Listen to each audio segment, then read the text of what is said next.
Hi, welcome to this week's edition of Blue Soccer. Again, John, Dave, and myself. We're going to look back over all the autumn internationals. Look back also at Leinster's victory against Glasgow at the weekend, the other URC action, and of course look forward to our game on the weekend against Ulster. So first against second. So anyway, boys, like we haven't spoken for a bit since the just after the South Africa game. So we had a couple of good victories against Fiji and Australia. But one thing, when I just going through the results, there was a lot of very close games during the autumns. Like, I mean, with Japan almost putting it up against New Zealand, then Australia getting by a point against Scotland, and France losing against France by a point. England been beaten. Obviously, Wales been beaten by Georgia. You know, so like there's probably, I don't think it's ever been this close a year out from the World Cup without having a clue who's going to win it. I thought you were going to say Wales almost beating Georgia. That would have been a good way to put it. But yeah, good, exciting Autumn Nations series generally, wasn't it? We only stumbled by Australia in the end by, our saviour Ross Byrne kicking a not that easy penalty, in fairness, but he does like them far wide out, and as we noticed this weekend as well, he does like to set himself a challenge on the kicking front, and yeah, I'm glad to have him closing out. Somebody said he could become the Mornay Stain of Ireland's World Cup campaign, which wouldn't be so bad. To have him to close out a game. So yeah, nice one. As regards the rest of them, France, Australia, cracking game, and England coming back from the dead against New Zealand doesn't really bode well for New Zealand's World Cup hopes, and then England themselves looking like a bit of a shambles under Eddie doesn't look good for their hopes. But there's a long time between now and the World Cup. It's a short time in terms of matches available to be played, but in other ways it's a long time. A lot of things can change in that space. I don't think Eddie gives a shit about these games. England are kind of, in a way, they're the opposite of us. They really do care about the World Cup, and everything's about the World Cup. So if England didn't win another game between now and the first game of the World Cup, as long as they won that game, all is forgiven. Yeah, there's a lot of disgruntled ex-England players, Dave, not to mention, they expect to win every game, regardless of whether... No, hold on. They've lost 7 since the start of the year. They've played 13 games. They've lost 7 and drawn 1. That is not what is acceptable with English rugby. Like, we're already hearing the rumours that Eddie's out the door, that he signed a very lucrative deal to go and coach America. That Scott Robertson, Robertson is coming in. So much so that even Ronan O'Gara has kind of said, actually, no, I think he kind of said he's signing an extension. Exactly, yes. But point is that all those like that. That is that's destabilizing within a team and within a union, particularly one that's conservative like the English Rugby Union. That you've got all these rumours running around, and they're going to sack him, but there's certainly, they're not. That's not what English rugby. Even Sir Clive is coming out and giving out yards about them now. There's a lot of white noise there, and I'd say he's under severe pressure to do reasonably well in the Six Nations. Sir Clive would do well to remember what happened to his England team 18 months before the World Cup that they won. 76-0 against Australia that they lost. Yeah, but you also have to remember that they were winning. They were winning games against. They were going down to New Zealand and going down to South Africa and winning. They were winning Grand Slams. They were getting to the final game of a Grand Slam. They were beaten by Wales in '99, Ireland in 2001, but ultimately they won the Grand Slam in 2003, and they went on to win the World Cup that year. It's quite a different kettle of fish than what's ahead of what's facing Eddie Jones at the moment. I think a lot of it. I don't think the RFU are too concerned. A lot of it. I mean, we used to say paper. I think that's rubbish, Dave. And now it's LED doesn't refuse pixels. But at the same time, I think if he goes out and he wins that first game in the World Cup, everything's forgiven. And then if he wins the World Cup, I mean, you talk about them, winning games. The season before last, didn't they win the Grand Slam or the Championship? France, the year before France won it. So, they're not all that far away. He's expanded. No, I think it was Wales won it that year. Did Wales win it that year? Yeah. God. Wasn't that that was the year that Red Card was their player of the season, wasn't it? Yeah. But I don't know. I think there's a lot of hype about it in England because, I mean, what else are they going to talk about? The English rugby columns, the state of their domestic game? No thanks. Well, unfortunately, winning is a habit, but so is losing. So, it's all very well to say we don't care about anything apart from the World Cup, but, you start losing games in the Six Nations, you start losing games. Like the games that they've won this year have been against Japan, Australia twice on tour, Wales and Italy. While on the other side of the ledger, they've been beaten by South Africa, Argentina, Australia, France, Ireland, Scotland, discount the Babas or whatever, and they've drawn with New Zealand. So, they've lost the majority of their matches.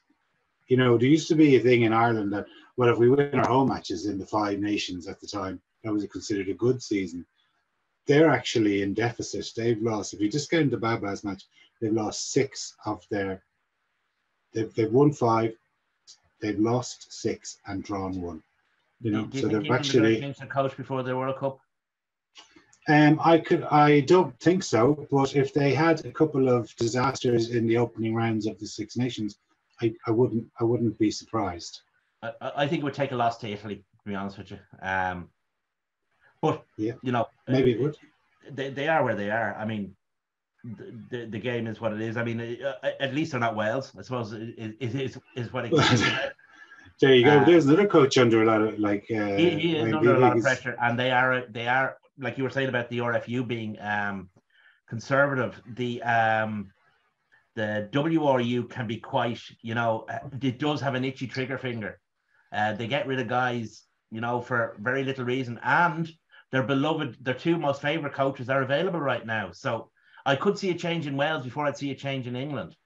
The thing about Wales had a great team. I mean, they had a great team with genuinely all-time great players in it, like Alan Wynne-Jones, like Liam Williams, like Jonathan Davies, Dan Bigger, all those guys. But those guys they're not over the hill, but they can see the bottom of it, if you know what I mean. Mm-hmm. And they're not what they once were. And the guys who are coming up behind, we saw, for example, like a lot of talk about Louis Rees-Zammit. If he doesn't get the ball, he's useless. I mean, he serves no purpose on a rugby pitch unless he has the ball in his hands. So Wales, I think, are in a worse position. And there's not, like we see Welsh rugby week in, week out. There isn't a whole lot coming through. So yeah. But I do think it's great. So I just want to say, I do think it's great to see teams like Italy beating and playing well. Italy beating Australia and playing really well. Georgia beating Wales and playing really well. Now, whatever the state of those 2 countries when they played those games, it's still great for the game that the teams will be regarded as lesser teams. As you say, Jason, the gap appears to be narrowing. Yeah, well, like you look at Wales in the Six Nations, that epic game against Italy against Wales in the Six Nations when, those epic last 10 minutes when Italy won. Their results have been okay. They don't seem to be able to be consistent enough. Like they were hockeyed by South Africa when they played in the week after beating Australia.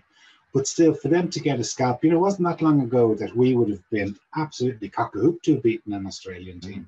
Yeah. No, I mean, actually, just to go back to our Australia game, it was low on entertainment. Well, it wasn't low on entertainment. It was low on fancy entertainment. But sometimes it's nice to know that you have that in your quiver, that you can win a game ugly. Yeah, agreed. And, especially when you saw a very young out half coming in at literally, the 11th hour. He was even wearing Sexton's jersey. Yeah. So like I was talking to somebody and they were saying, "Oh, I bet you it was all planned and premeditated," but it clearly wasn't.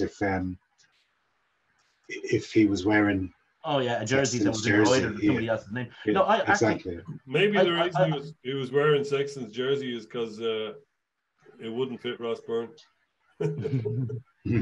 I actually think. I think to a certain extent, people, certainly, and Leinster fans were very harsh on his performance. I thought he did really, really well. In the first half, on your debut against a Super Rugby nation, you just survive, and he survived. And then in the second half, he started to impose himself on the game. You could see that with the way he was talking to the forwards once he played himself into it. I thought he did really, really well. Yeah, absolutely. And it's great to have another guy. Yeah. I know we had this conversation loads of times about how there's nobody behind Sexton, but now there's one more guy behind Sexton. Yeah. And eventually, it seems to be, we've tried all the rest apart from Frawley and himself. And now it appears that, there's another protagonist. Maybe a year isn't enough, or 10 months or whatever it is to the World Cup isn't enough time for him to, well, certainly not take over from Sexton, but to even be number one backup past Joey Carbery. But, at least there's somebody there and nipping at the heels to have a go, So. If he can make a significant contribution to Munster getting into the Heineken Cup for next season, I help drag them up the table. I think that would be kind of a proof of purchase, if you like, on him. I think, look, Joey Carbery's a wonderfully talented rugby player, but I'm not sure he's the best out half. I think Jack Crowley has more of what Irish teams need at out half. Isn't that sort of one of the problems that Munster have suffered for the last 5 years anyway? That Van Graan, for example, was always seemed to be under pressure. So because he was under pressure, he needed to get results. When you need to get results, you go back to what you know. You go back to the tried and tested, the fella with 20, 30 Ireland caps, not the kid with 4 Munster caps and 1 Ireland cap. Do you know what I mean? Like, clearly for the benefit of Ireland's future, because Sexton, whether he does or he doesn't remain on after the World Cup, can't see it personally, but even if he did, what's he going to stay for another year? And then we're going to be in the same predicament. We need another bloody out half and pretty sharpish. But Munster need to bite the bullet and say, well, we're going to sacrifice a season and we're going to play. That's not going to happen because Graham Rowntree wants to keep his job. And, he has a couple of losing seasons and he's done for 2. Well, I think I was actually very surprised that Van Graan stuck with Joey Carbery as long as he did, because when things go badly for South Africans, they always stick a big lad with a huge boot in and out half, and that's what he had in Ben Healy. And he was kind of moving that way, but didn't really double down on it when he had the opportunity. Maybe because, he had the sense that, as you say, I've got an Ireland international with 20 odd caps here. He's the guy I have to stick with. But, I think that I still think that Joey Carbery's best position is fullback. I know you guys are tired hearing it, but I still think his best position is fullback, and it's where he could cause the most damage to opposition teams, is coming into the line when he can see it all in front of him. I've been saying it since he was at Leinster. And if he has a functional, and by functional, I mean a guy who does the basics really, really well at out half, who he can play off as a pivot, he's even more dangerous. Whether Munster will do that now, I don't know. Whether Ireland want to do that, I don't know. But I still think I've thought so since he was at Leinster. That's the best way to go. And I think, Leinster coaches certainly thought so as well. Yeah. Did they? Oh yeah. Because hold on. I think we're trying to fit in, certain. There was injuries. Like Sexton was injured, and particularly Rob Kearney was injured. Yeah. So you're picking a guy that can only play 10 at 10, and you're picking a guy who can play 10 and 15 and probably 12. You're picking him at 15 to fill into slots that are vacant. Yeah, I think it's at best unproven whether Leinster were seeing him as a fullback. I think they had him as a utility. Well, they didn't see him as an out half anyway. I mean, the Leinster coaches never missed an opportunity to pick Ross Byrne ahead of him. Yeah, that's because you had the two incumbents on long-term injuries. So there was plenty of opportunities to play, there was plenty of opportunities that the team needed both the players to slot in at 10 and 15, rather than saying, let's pick a complete rookie and put him at 15 so we can fit in our reserve out half at out half. I think Leinster picked him there because they could pick what they consider to be their better of the available out half at out half. And Leinster have stuck with Ross Byrne ever since. I mean, and it's not like, Jason, we didn't have any other fullbacks. We had one of the best ever players to play for Leinster who was nominally a fullback in the squad at the time. Okay, that's just true. Yeah, true. Yeah, I think there's something in what you say about having Joey coming through at fullback off a guy who can do the basics and supply him with the ball. I'm not arguing against that. It'll also keep him out of the firing line because he has been injured in situations where he's had to front up, not through any lack of enthusiasm or lack of bravery or anything, just physically, bone structure wise. I think he's you hit him with a big Fijian, he's gonna break. He's not the biggest guy in the world. And you generally don't need to be a 10 if you have David Wallace to protect you off the side of a scrum or whatever. But at 15, he'd be a little bit more sheltered. And something else, I noticed there, to tie it back to the Leinster game, what's his name, Jamie Osborne playing at fullback. It's kind of, big fullbacks are kind of gone out of fashion.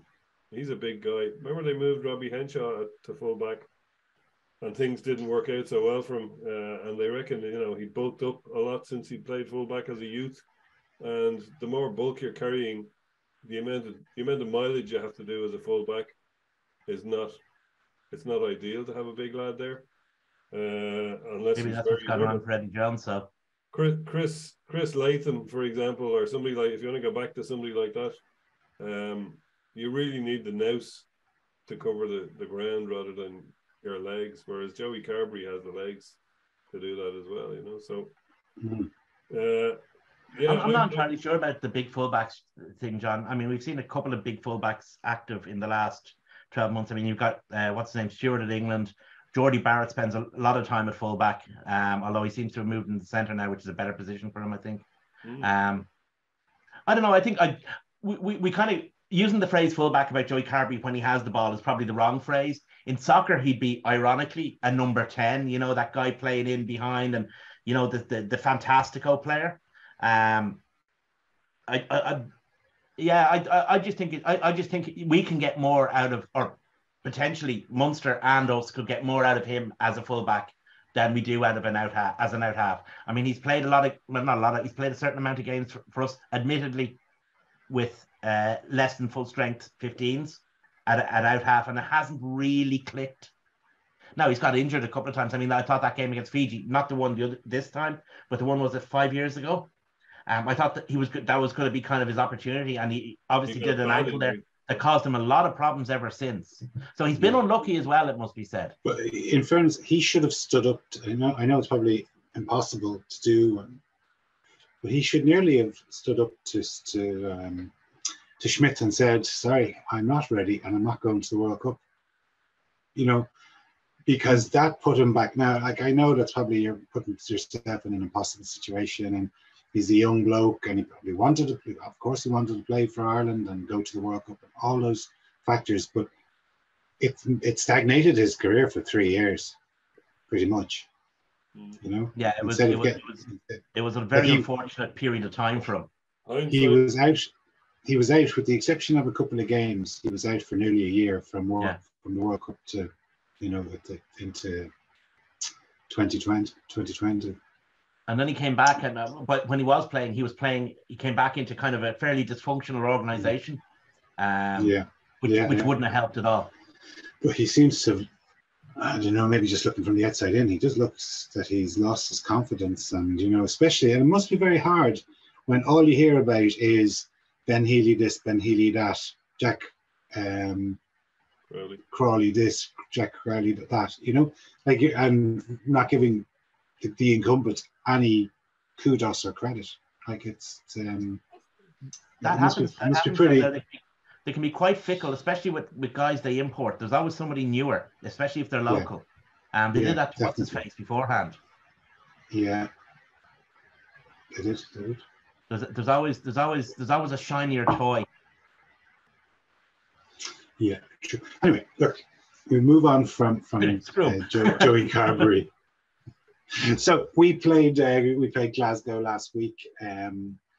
If I read out these stats, right? So 40% I know the ones you're going to read. Possession, yeah, 40% versus 60% possession. Clean break 7 versus 3. Defenders beaten 26 versus 12. Offloads 23 versus 6. Territory 61 versus 39. Missed tackles 26 versus 12. Penalties conceded 15v13.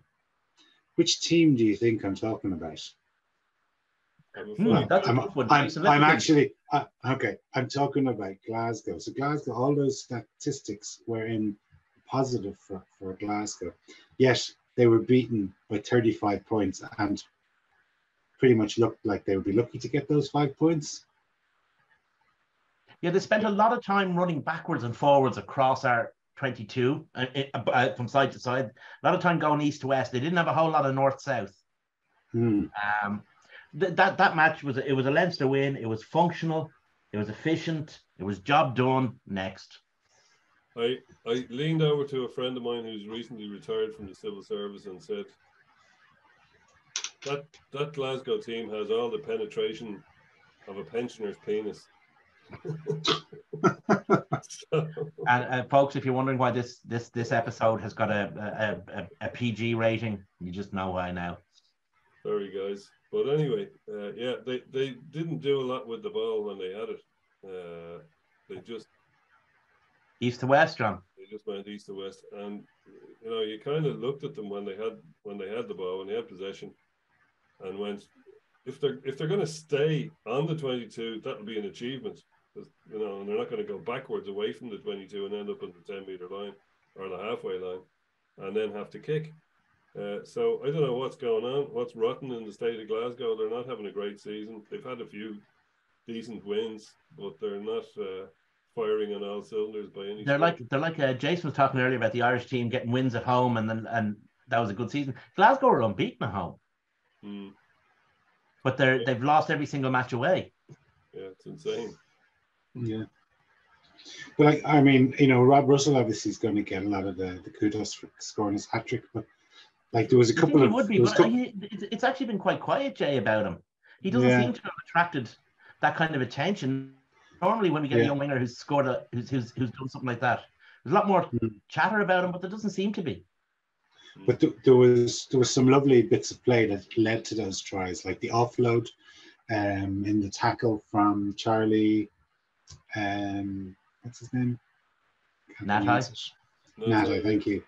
Yeah, what a great offload! Absolutely fantastic. And like, you know, sometimes you kind of this slowed down so much, and you kind of were like, the TMO seems to want not to award this try, whereas you know, you should be nearly rewarding the attacker. But then I thought that the lovely little break from Cosgrave that when he came on for the last try was just beautiful. Like, what a lovely weighted pass he gave him and step inside. It was, you know what I mean? Like, so there was even like Max Egan, I thought was head and shoulders the best player on the pitch, and they always give the man of the match award to the fellow who scores 3 tries, and he just falls over the line a few times. I know there was a bit more. There's a bit more to it than that, but I was saying to Paul Kelly in the terrace that he reminded me of Igor Belanov, the Soviet striker during the 80s and 90s, who didn't look like a footballer at all, but was like the record goal scorer for the USSR, and all of them were scored from like a yard out. I agree with you. I mean, you look at the young guys in the team now, who played a lot of rugby this year, like Jamie Osborne, Chris Cosgrave, Rob Russell, Cormac Foley, Mike Milne, Tom Clarkson, and not forgetting that like Dan Sheehan is their peer. Mm-hmm. Other guys like who came back in, Joe McCarthy, who I know is raw but has the right attitude. I think he can be fixed, if you know what I mean, in terms of his penalties and stuff like that. There's a lot of really good young players coming out of the system right now. Yeah.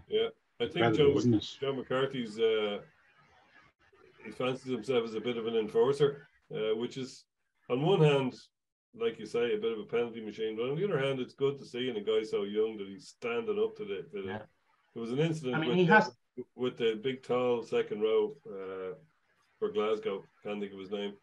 And it was around R22 and think in the second half, and there was a bit of a argy-bargy, and he just collapsed your man into a heap, and your man got up disgruntled, and McCarthy just stared him down and went, right, do you want some then? Hey, you know, which but the reason for that, Tom, was because McCarthy had stolen his gruntles.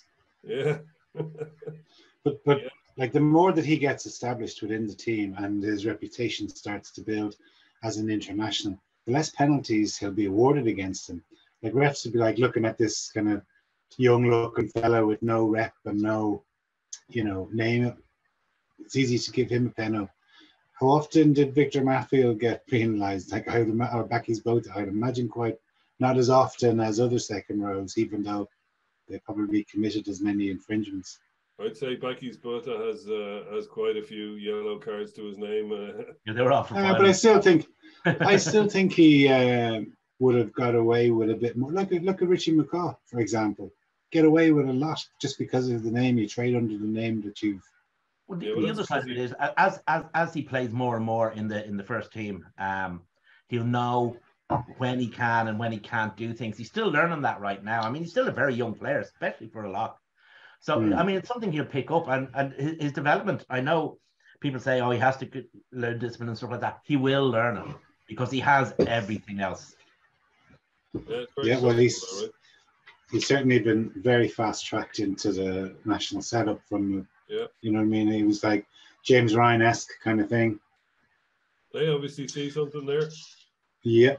So, we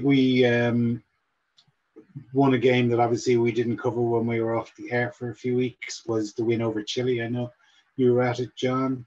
It was good to. Oh, we're not. Sorry, I thought you were. Excuse me, I thought you were. I'm going to go to it, but yeah. Anyway, long story. Okay, but I watched some of it during work, and again, like it was almost like another kind of facile game, but I think it was still a good opportunity for those younger players to get some game time under the belt, particularly now that we're coming back with all the autumn. Once the autumn internationals are over, the internationals filtering back into the team, and I think I heard that they're going to be allowed to play 7 of the next 9 games, and it's up to the Leinster branch or Leinster Rugby on which 7 of those games that the players want to play in or should be playing in. But obviously that means that the guys that featured over the last few weeks are going to be taking a bit of a breather because the internationals are going to be taking their places. Yeah, I mean, in some cases not necessarily, because, for example, Robbie Henshaw is out with a bad injury. He's not going to be back till the new year. Charlie Natai is doubtful for Saturday, so there's opportunities there for the likes of Liam Turner, who I thought was really, really good. I think Jamie Osborne isn't an up and coming player anymore. I think he has arrived. So I mean, they're going to get opportunities off the back of their own ability. Henshaw out gives them a chance, but once you get into that jersey. And if you get into the jersey and play well, Robbie's going to have to win that jersey back. One guy coming back is Will Connors. Good to see him get a positive Yep, some positive news. He's been just crucified with injuries over the last year or so, maybe a bit longer. Yeah, and another one of the many. I know back row is a position where players get injured more than any other, but he's just one of the from Kevin McLaughlin to what's his name, Dan Levy, to there's any amount of them with career-ending injuries before their time. And hopefully he doesn't become one of them in the long term, but he certainly in the short term had great bursts of fabulous games for both Leinster and Ireland, and then long periods on the sideline. I thought it was a nice doff the hat from Van der Fleer to attribute part of the reason for his stellar improvement from the World Cup was down to the pressure that Connors was putting on him to keep performing. And particularly, when you hear that from one of your teammates who goes on to win World Player of the Year, it wasn't that long ago that Will Connors was been picked ahead of Van der Fleer for Ireland. Connors gets injured, Van der Fleer comes in, and the rest is history, as they kind of say. Yeah. Yeah, I mean, it's almost as if Will Connors is the portrait of Dorian Gray for the other sevens in the squad. Because he's picking up all the injuries, and Josh has been lucky since. Scott Penny's been lucky since, and he's had no luck whatsoever. It's terribly unfortunate. But hopefully now he gets a good run, and that'll get him back into contention and get him back kind of match fit, match hard. Because we're going to need every player we have for the campaign that we have upcoming. I mean, we're talking about Ulster on Saturday. And then the week after, we're off to Le Havre, and it's not a booze cruise. Yeah, well, we come to that shortly. Just quickly run through the other teams the other results from last weekend. I suppose the one that stands out is John's third choice team now, is it, John? Their victory down in Natal. Fourth choice in Wales. Fourth choice in Wales, right? Well, they had a very good win. 35. I'm sure they'll be going up your pecking order now shortly. The Scarlets will be ditched, and Cardiff will up to third. They had a very good win, 35-0 down in Durban. So that was obviously both those sides would have been without their Welsh and South African internationals. Because both those teams had the extra. Yeah, Cardiff have a lot less internationals, but you'd have to think that a nation the size of South Africa and a nation the size of Wales. With South African rugby being so strong and them having players all over the shop, you'd have to think that they'd suffer less from an out of window test being played. But obviously didn't. But interestingly, all four Welsh clubs were down in South Africa actually at the weekend. As if they planned it like that, eh? Mm-hmm. I think Cardiff brought some soft valleys rain with them.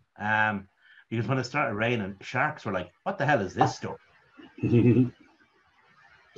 Well, Durban is a very warm place year round, and I'd say while they do get rain, obviously, and they sometimes get heavy rain, it's a rarity.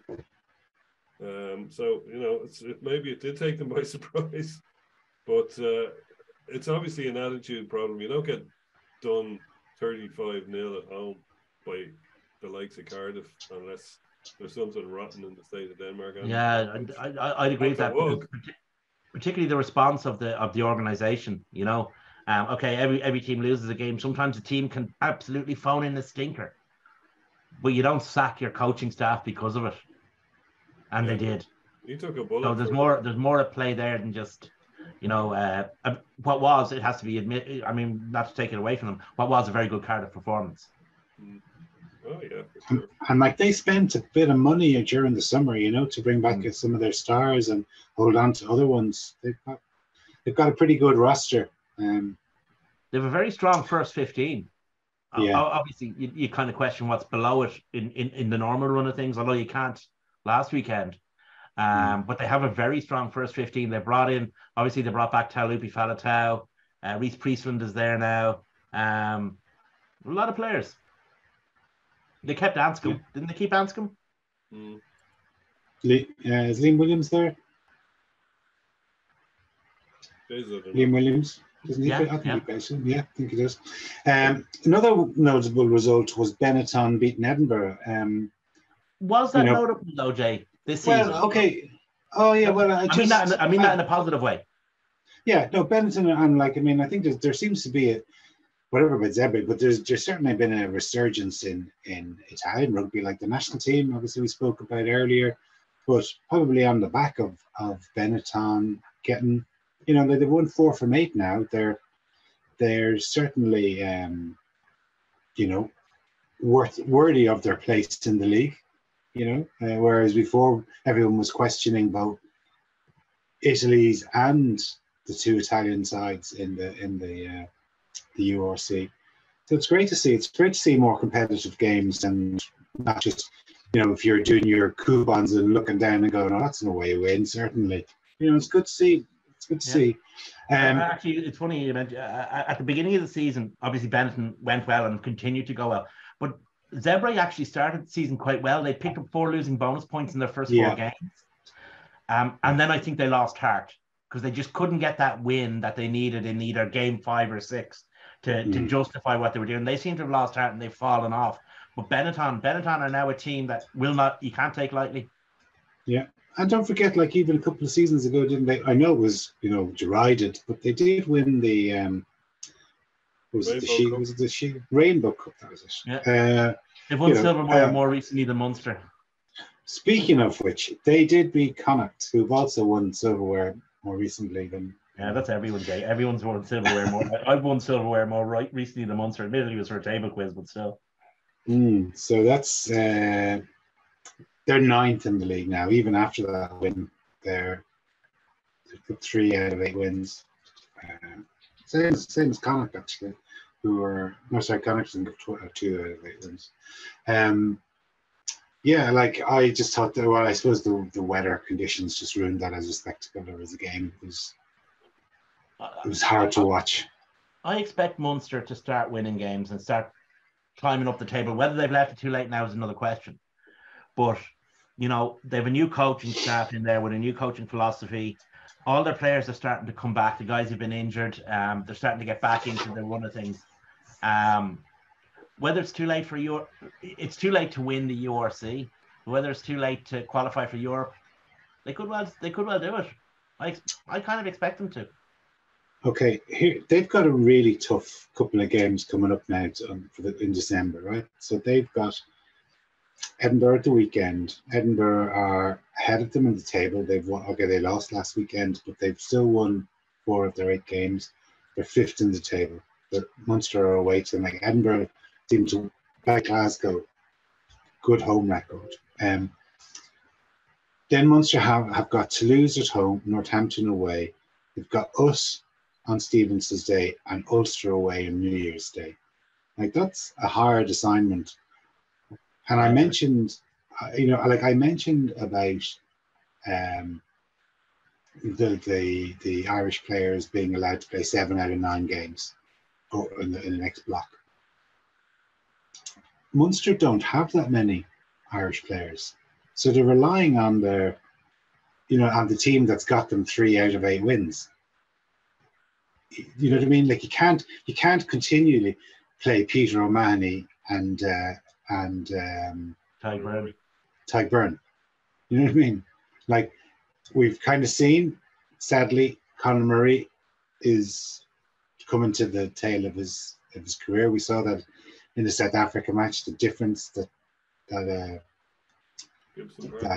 Gibson Park made when he came on. So they've got a highly paid former starter for Ireland, started for the Lions, coming to the tail end of his career, hanging on in there, but maybe blocking the progress of Casey a little bit.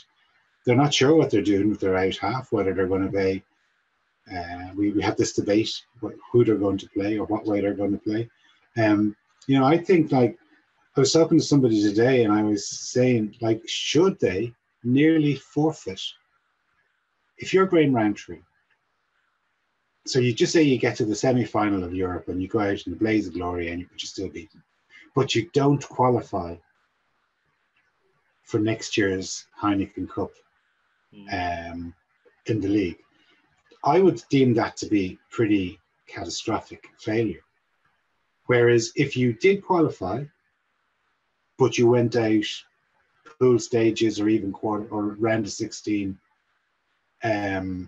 I still think if you've got guaranteed European football next year, people will be more forgiving. They'd say, "Oh, it's his first season. We're building something here." If you kind of get somewhere, and then you suddenly go, "Well, yeah, we're beating them in the Champions Cup in April, but come the end of May, we still finished ninth and we didn't qualify, and we're playing Newcastle and Brive next year." I agree with you. I think the win against Connacht gave them a little bit of breathing space that they didn't have beforehand. If they had lost that game, then I don't think there's any question that they would have had to sack off the European games in order to make sure that they qualified for Europe next year. I think the Connacht game gave them a little bit of breathing space. But then the World Rugby Disciplinary Committee took that breathing space away by having Dupont's ban, so he's available for Toulouse against them, which makes the task infinitely more difficult.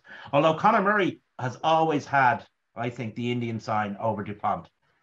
Always had it, especially for Munster. But at the same time, yeah, I mean, at the end of the day, Munster will earn is probably the wrong word, but it's more for the benefit of the game in Munster if they're playing Champions Cup rugby next season than a heroic loss in the quarters of the semis this season. I think that's more to the benefit of them. It's up to them. They've guys to come back. I mean, they still have. I mean, they've been without their first choice wingers for nearly the entire season. Two really, really good players who have not just good players as rugby players, but good players as characters on the field. In Conway and Earls, if they get them back, that's a significant benefit to them. There's the whole situation around centre. They've had a lot of problems around centre in terms of injuries to guys not been available for different reasons. And I think we all know what I'm talking about here. But if they get those guys back, then again, that strengthens the team and makes it look a whole lot better.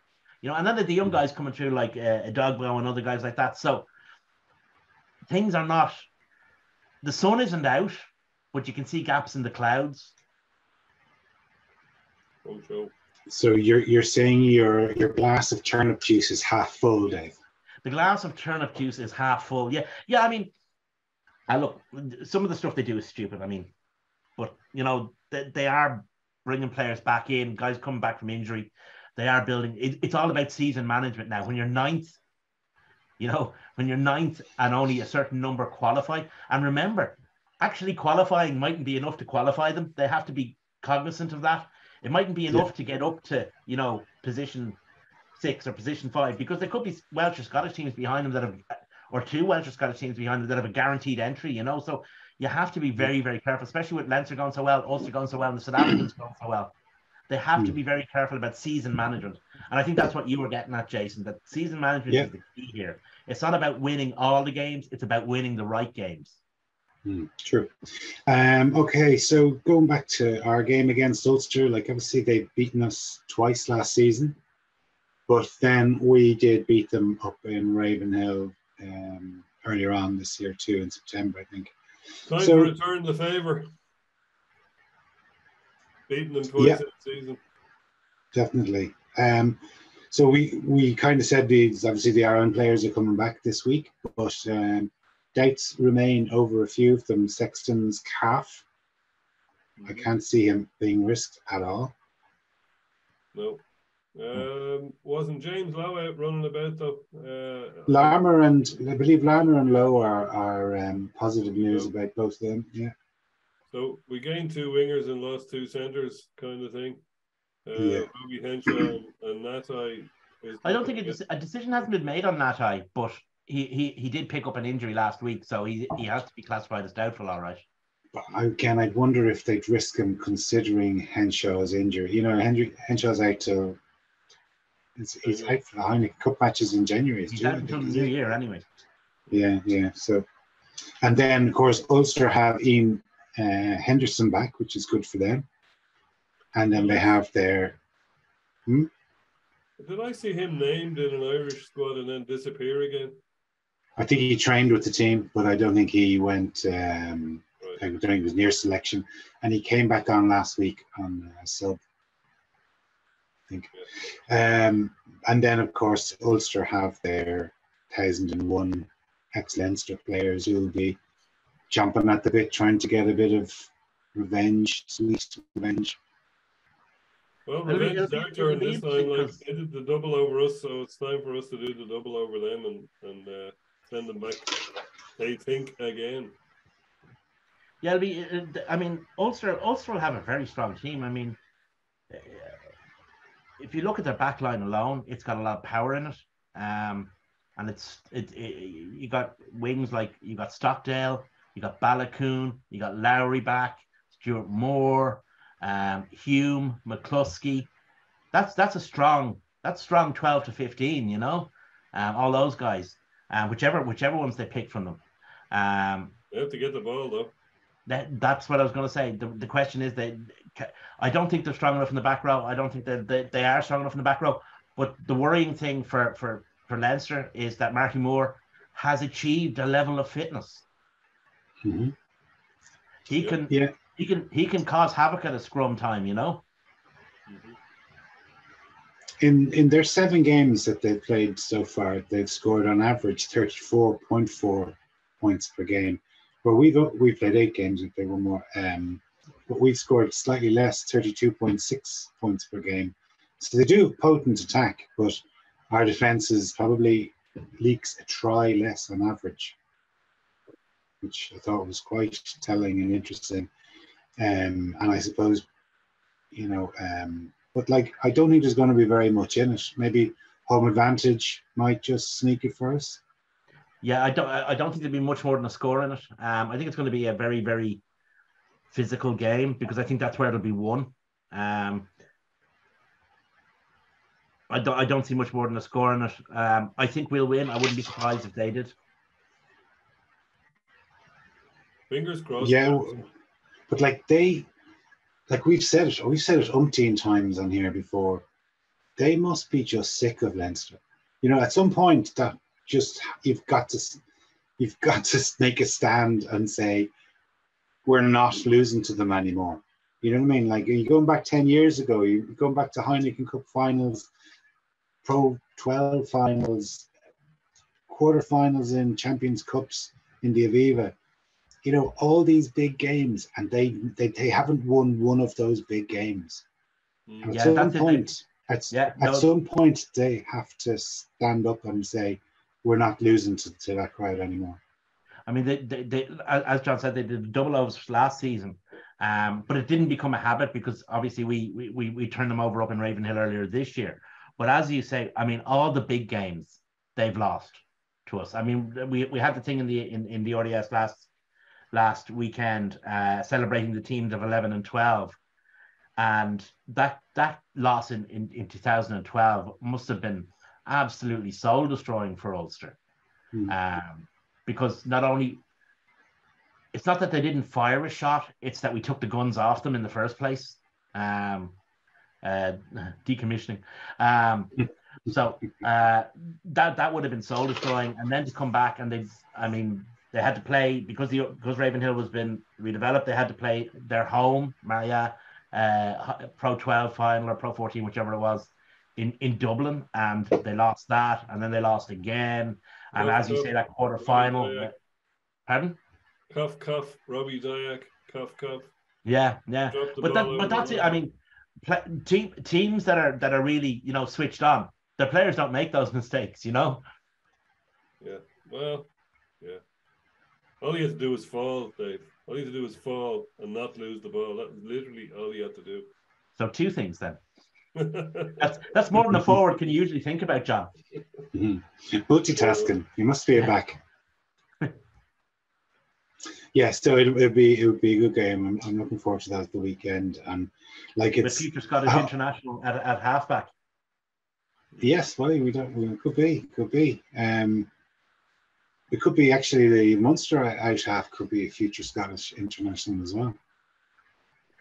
Do you think Ben Healy will go for Scotland? He's still very early in his career. I know I can understand. I totally understand why Cooney might decide to do it. But I don't see Ben Healy making that call just yet. Yeah, well, I'd say that would be definitely the end of his Leinster career or his Munster career anyway if he did decide to go. But like I was glad to see Ryan Bird back as well last weekend. Like he took a really, really bad fall or tackle / taken out a few weeks ago, and he looked in a bad way going off the pitch. So I was glad to see him back and galloping around like a big gazelle. And of course, Kelleher, it was good to see him back playing too. He's one of those. What you mentioned, Will Connors getting to a very high level and then getting injured, and then somebody else coming in and stealing his thunder. Look at Kelleher. Kelleher was, do you know what I mean? He was the new replacement. We wouldn't even miss Sean Cronin, and he was kind of fast tracked by the Lions to go down on tour. And all of a sudden he gets injured, and Dan Sheehan comes in and starts for Ireland. A regular on the Irish team, scoring tries for fun. Like, I'm sure Kelleher is going, what the hell? What happened? It's a great position to be in. I always think, do you know how you can tell how strong Kelleher and Sheehan are as players? Is how good John McKee is, and he's the third choice. Yeah. But like going back to you mentioned the 11 and 12 team. At that era, Leinster had two world-class players in every position. We had two great scrum halves, we had two great hookers, we had four great second rows, a plethora of fellas in the back row, and so on. And I think that's what every club needs if they want to be really successful. And when you see the depth, as you mentioned, those three really good hookers now, we've barely blinked an eye and haven't spoken about or harped back on to the great days of Sean Cronin and Richard Strauss playing for them. Like they shuffled off and we didn't really miss them because we've got two really good replacements coming in. Yeah, absolutely. Yeah. Before we go, I just really wanted to pay tribute, I suppose, to Toddy Weir. Like, he was obviously he became more notable for his fundraising and making awareness of that terrible disease he died of. But like, he seemed a bit of a character when I saw that Lions video from '97. And obviously we wish his family and his wife the very best. And he did great things for bringing awareness to motor neuron disease. Some man not to lie down under it though, wasn't he? What a strong character. Jesus. Like, he was at a game there a week or two before he died. Against the All Blacks, yeah. Like, whoa. Like, that, the amount of effort it takes to get out of bed with it, like, physically, never mind the mental thing of being able to make yourself do it, but just the physical demands of that disease are just unbelievable. So the guy had a smile on his face to the end. How it must have been a grimace, but incredible guy, incredible. He would have been perfectly justified when he was diagnosed with motor neuron disease to, withdraw into himself, feel a bit pissed off with the world, and just, do nothing except try to fight it and just look after himself. That's not what he did. He went out there to raise awareness of motor neuron disease. He went out there to help fellow sufferers of motor neuron disease. And he did it all with his, with the same fight he showed on the pitch and the same characteristic humor that he showed off it. He's a huge loss to the game of rugby. Just for his character. His character is a huge loss to the game of rugby. Absolutely. Exactly. Well said, Dave. Anyway, boys, thanks very much. Thanks very much for watching. If you are following us on Facebook and Twitter, please give us a like and a subscription. Thanks very much. Cheers.